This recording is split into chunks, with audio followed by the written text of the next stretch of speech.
Of Christmases Long, Long Ago is my new book arriving for the 2025 Christmas season. Find out what Christmas was like centuries ago. Sneak preview, it was weird, and spooky, and rowdy, kind of gross sometimes.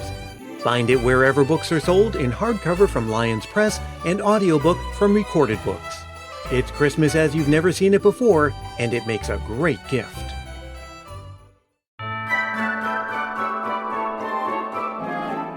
In 1977, a 3-year-old me sat at an orange Formica kitchen table in Stoughton, Massachusetts. I'm sure that at that age, sitting still wasn't my strong suit, but on this day I needed to because I was on important business. My mom had made a batch of salt dough, that sticky, pliable mixture of flour, salt, and water, and she rolled it out onto a baking sheet.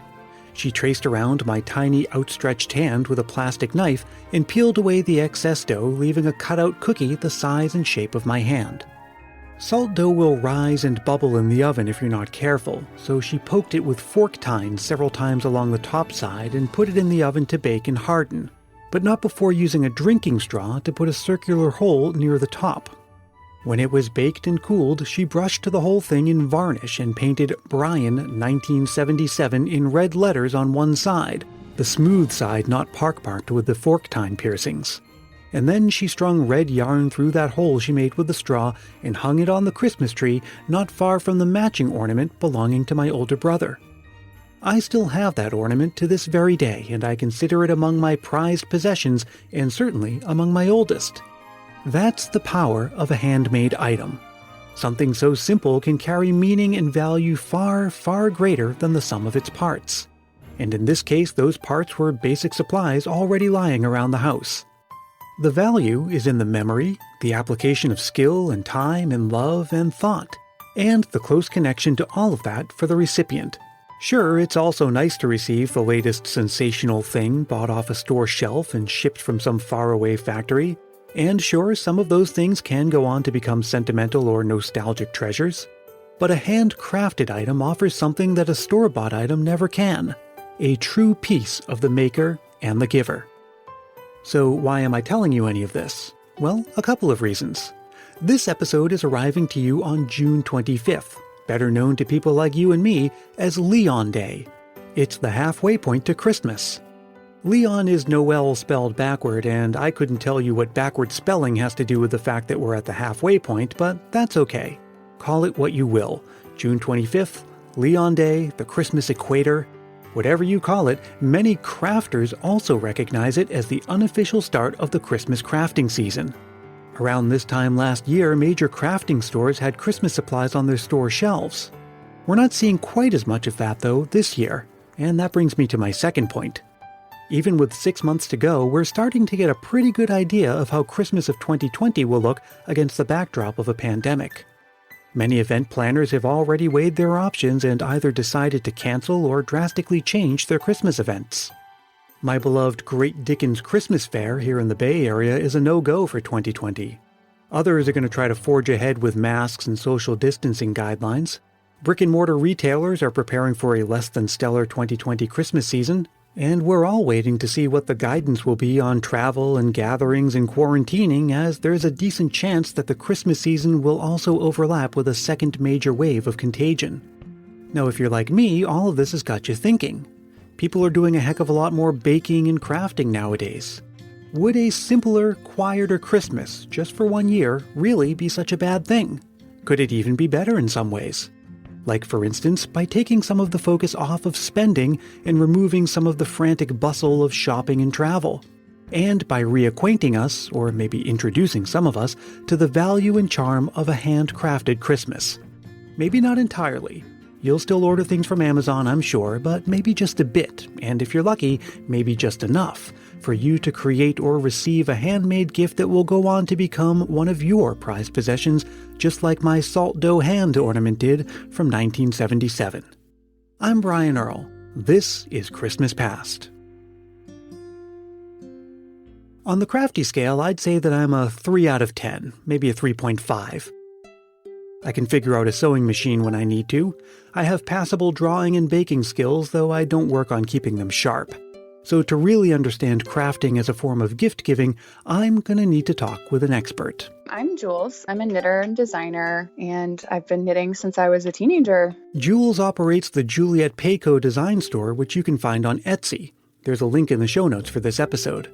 And like many crafters, Jules started young and learned from her family. My grandmother was a knitter, and she used to knit me these little hats that looked like fruits or vegetables. I had a strawberry hat, I had a pumpkin hat. My favorite was a blueberry hat. I wanted a scarf to match my blueberry hat, so I asked her one year at Thanksgiving if she would make me one. But scarves, even child-sized scarves, can take a while to knit, so she decided she would teach me to knit instead. Probably the thing that got me into making Christmas gifts and Christmas ornaments specifically would be my mother. Every year she would make me and my brothers, all three of us would get a needlepoint Christmas ornament. And that's always one of my favorite gifts every year.